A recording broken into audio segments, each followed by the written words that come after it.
ध्यान दिया आपने? इतने जीरो थे इस आंकड़े में, पूरे 10 जीरो। ये कोई टोल फ्री नंबर नहीं है, ये एक घोटाले के फिगर्स हैं, वो भी 1,76,000 करोड़ रुपए के घोटाले के। आपको बताते हैं कि आखिर किस तरह से लगा देश को 1,76,000 करोड़ रुपए का चूना।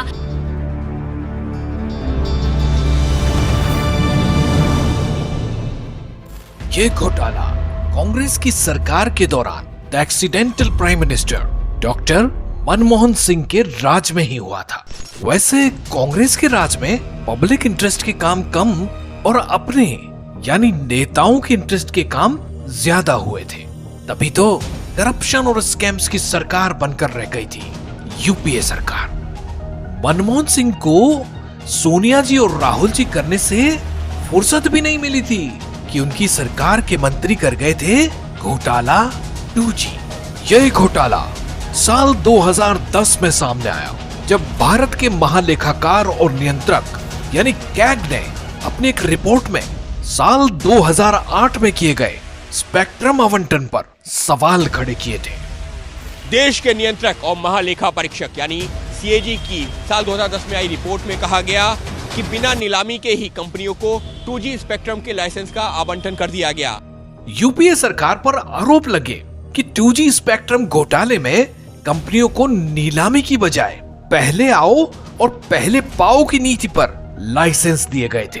कैग की रिपोर्ट के मुताबिक ऐसा करने से सरकारी खजाने को अनुमानित 1,76,000 करोड़ रुपयों का नुकसान हुआ था। कैग का मानना था कि अगर लाइसेंस नीलामी के आधार पर दिए जाते तो सरकारी खजाने को कम से कम 1,76,000 करोड़ रुपए और हासिल हो सकते थे। आरोप लगे थे कि यूपीए सरकार द्वारा नियमों की अनदेखी कर टेलीकॉम कंपनियों को फायदा पहुंचाया गया और बाजार भाव से बेहद कम कीमत पर 2G स्पेक्ट्रम बेचा गया। बाद में बेहद ही सस्ते दामों पर 2G स्पेक्ट्रम खरीदने वाली कंपनियों ने 2G लाइसेंस को कई गुना महंगी कीमतों पर बेचकर अच्छा खासा मुनाफा कमाया। इस गड़बड़ झाले के चलते कई सवाल खड़े हुए। आखिर क्यों यूपीए सरकार ने 2G स्पेक्ट्रम आवंटन में इतनी हड़बड़ी दिखाई?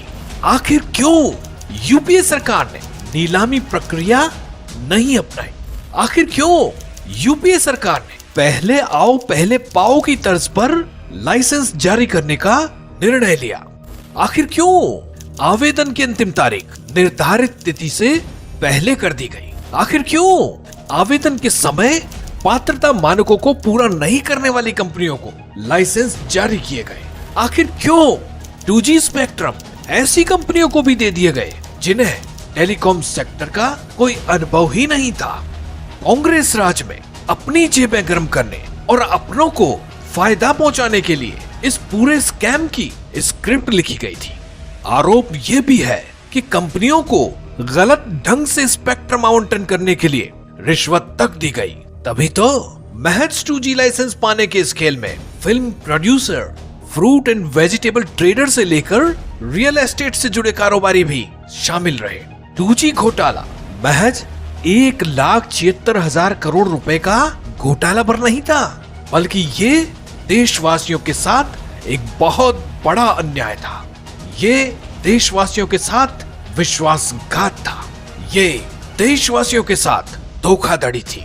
ये पूरे देश के साथ किया एक आपराधिक षड्यंत्र था, जिसने पूरे देश को दुनिया के सामने शर्मसार कर दिया था। जमाना 4G का आने वाला है, मगर सरकार के पांव उस 2G के कीचड़ में धंसे हैं, जिसके घोटाले में मनमोहन सरकार के एक मंत्री जी की कुर्सी गई और बोनस में मिली जेल।